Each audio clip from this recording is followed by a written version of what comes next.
Por mais que você tenha Deus no coração, muitas vezes é difícil não se revoltar com algum acontecimento da vida. Como é que se mantém a fé com uma dor que te consome? Como levantar a cabeça e seguir em frente quando parece que nada mais faz sentido? Eu demorei para aceitar, mas aos poucos, dia a dia, eu vou aprendendo que a beleza da vida é reconhecer os pequenos sinais que a gente recebe e também entender que cada fim nada mais é que um novo começo. Quando eu conheci o Denis, eu nem podia imaginar que ele se tornaria o amor da minha vida. Imagina, eu tinha só 14 anos. Ele foi meu primeiro namorado e ao lado dele eu descobri tudo sobre o amor. Tudo mesmo. Mas eu não falo de um amor qualquer. Um sentimento que hoje em dia as pessoas assim ficam banalizando, né? Eu falo de amor com A maiúsculo mesmo. Aquele amor que não é egoísta. Nós namoramos por 5 anos, mas aí, infelizmente, por essas voltas que a vida dá, a gente acabou se separando.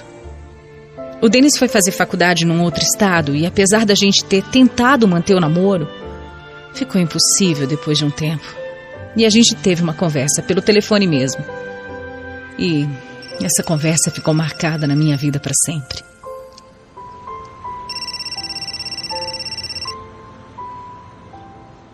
Ô Ingrid, sabe o que é? Eu não quero terminar com você, entendeu? Ai, Denis, nem eu quero, viu? Mas você tá vendo como tá impossível? Não por falta da confiança, não é isso. Mas a gente nem consegue se ver mais. Olha, eu ando estudando muito, de verdade. Mas eu vou mudar, eu vou dar um jeito, sabe? Ó, vamos fazer o seguinte, eu vou mais tarde aí te ver. Não, eu não quero que você se prejudique, meu amor, eu não quero isso. Faz assim, termina os seus estudos, foca nisso. Não era o que eu queria, Ingrid, de verdade. Mas olha, eu te prometo, eu vou terminar essa faculdade e eu vou voltar. Eu não posso te pedir pra me esperar, mas quando eu voltar, eu vou fazer de tudo pra ter você de volta. Você vai ver. Nós dois ainda éramos muito novos, mas a gente já sabia o que queria, a gente se amava, não tinha nenhuma dúvida em relação a isso. Então mesmo que a gente estivesse terminando, a gente continuou se falando assim, se apoiando, mesmo à distância, e eu nunca tive interesse em outro homem. Quando o Denis se formou, eu fui até lá para prestigiar. E ele, logo depois, cumpriu o que me prometeu. Ele voltou para nossa cidade e a gente voltou a namorar. Era como se nada tivesse acontecido, nada. Como se a gente nunca tivesse se separado. Mais apaixonados do que nunca e com uma vida inteira para viver pela frente. Ele era e sempre tinha sido o amor da minha vida. Meu único amor, né? Quando nós dois já conseguimos uma certa estabilidade no emprego, decidimos nos casar. Era normal, era óbvio isso. Foi uma festinha simples, mas tão cheia de amor.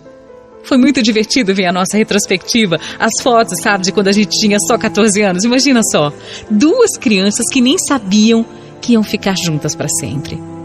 Nossos amigos e familiares se emocionaram muito nesse dia. O Denis me preparou uma surpresa. Só de lembrar disso, me dá vontade de chorar, sabe? Ele fez um discurso tão maravilhoso, dizendo quanto me amava, o quanto tinha fé no nosso relacionamento e em como eu fazia dele uma pessoa melhor. Olha, não teve quem não chorou.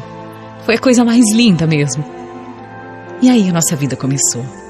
Uma vida tranquila, calma, sem briga, sempre cheia de amor, de cumplicidade. Posso parecer até metida falando assim, mas pra mim, todo namoro, todo casamento, todo relacionamento tinha que ser exatamente como era o meu e do Denis. Hoje em dia as pessoas ficam juntas, né, e brigam mais do que ficam bem. Qual o sentido, né, de estar num relacionamento onde você mais discute do que sorri? Não existe. O amor não é feito de brigas, ele é feito de carinho, de compreensão, de paciência também, né? De tolerância com os defeitos do outro e, claro, de perdão. Eu era a pessoa mais feliz desse mundo. Eu tinha certeza disso. Com o passar do tempo, a gente percebeu que era hora de aumentar a família.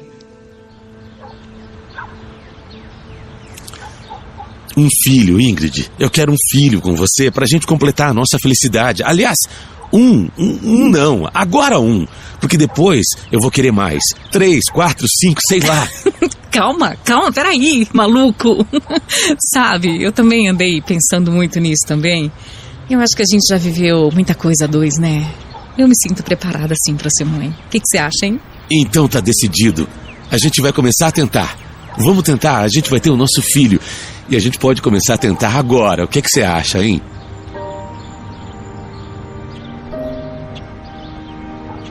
Ele era assim, brincalhão, de bem com a vida.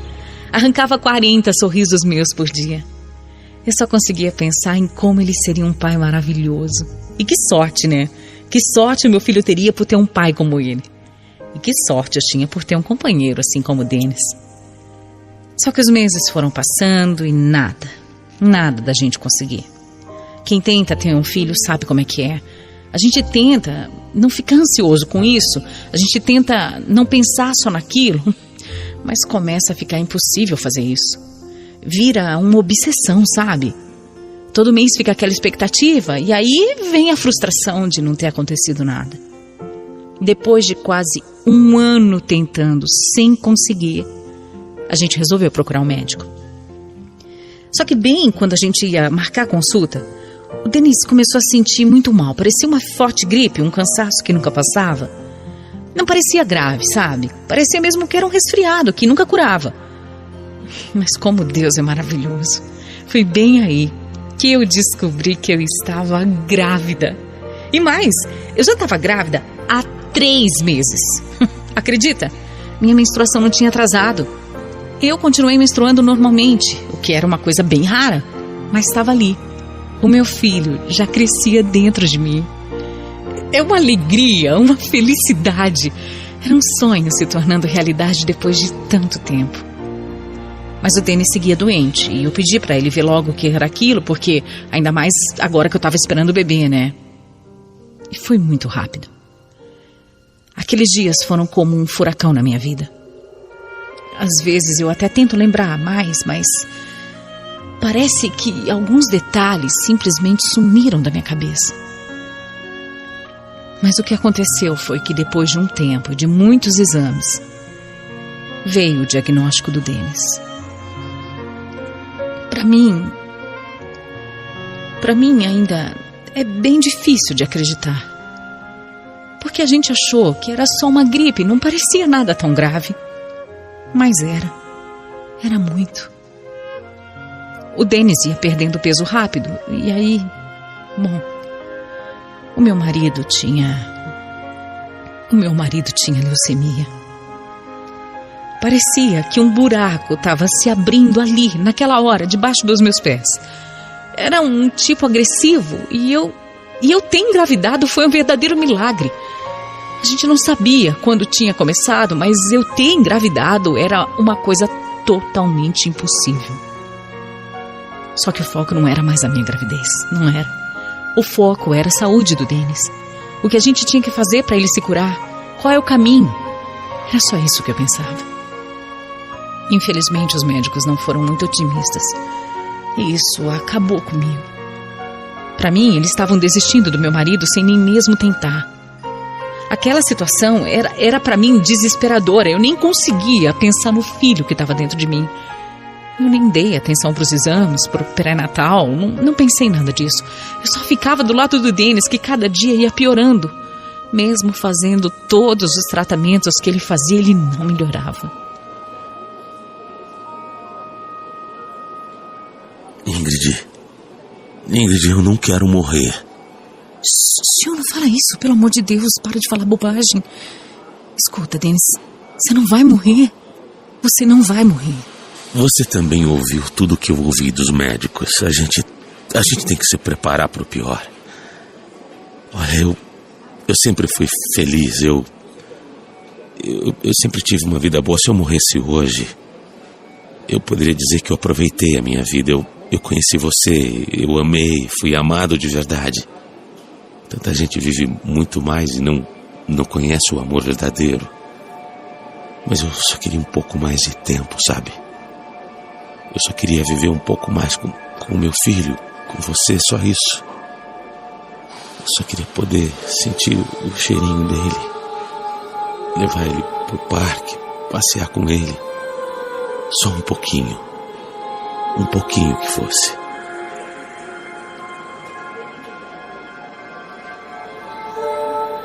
Eu nem consegui responder. Eu chorava tanto, mas tanto, que eu não conseguia falar nenhuma palavra.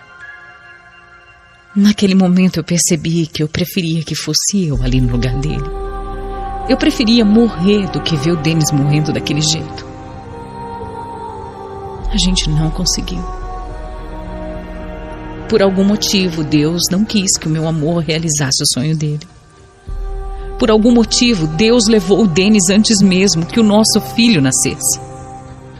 Assim, rápido, de uma forma cruel. O Denis faleceu em menos de 6 meses. Quando eu estava entrando no meu último mês de gestação, quando me ligaram do hospital pedindo para eu ir até lá, eu já até sabia o que era. Mesmo eles não querendo falar pelo telefone, eu já sabia. Só que quando eu cheguei e que eu tive a notícia, eu quase desmaiei. É justo? Não fala pra mim se é justo. Foi justo o que aconteceu com a gente, foi justo. Como que eu não me revolto com isso? Como é que eu não viro as costas pra Deus? Como é que eu continuo tendo fé? O meu marido morreu. Eu estava prestes a ter um filho dele, a realizar o nosso sonho, e ele morreu antes de sequer conseguir ver o rostinho do nosso filho. Durante o meu último mês de gravidez, eu digo que eu não vivi, que eu só sobrevivi. Eu não tinha vontade de nada. E Deus que me perdoe, mas eu nem conseguia ficar feliz pelo meu filho. Eu só pensava em morrer, eu só queria morrer também, era só isso que eu queria. Nada daquilo mais fazia sentido pra mim, era uma ironia do destino. Perder o Denis assim pra mim era a pior coisa que podia acontecer. Eu só lembrava daquela conversa. Ele implorando pra viver só um pouquinho. Por que, Deus? Por que isso? Tão novo, tão cheio de sonhos, um filho pra cuidar. A dor não dava trégua. E eu duvidei. Eu duvidei que eu pudesse um dia voltar a sorrir. E foi aí que o meu filho veio ao mundo, mostrando que ele era o meu novo começo. Eu tinha alguém que precisava de mim, e que eu precisava estar bem para isso. Ele é o pedacinho do Denis que ficou para mim. É a nossa continuidade. E foi o único motivo para eu decidir voltar a viver. Se eu falar que eu ainda não sofro pela perda do Denis, eu vou estar mentindo. Eu sofro. Eu sofro muito. A cada gracinha que o nosso filho faz, eu fico pensando como é que o Denis ficaria se estivesse aqui para ver. E aí o meu coração, ele fica em pedaços. Mas também é por ele, é pelo grande amor da minha vida, que todos os dias eu escolho levantar da cama, que eu escolho lutar por uma vida melhor para mim e para o nosso filho. Eu espero que o Denis esteja nos vendo lá de cima, orgulhoso do que ele deixou aqui na terra.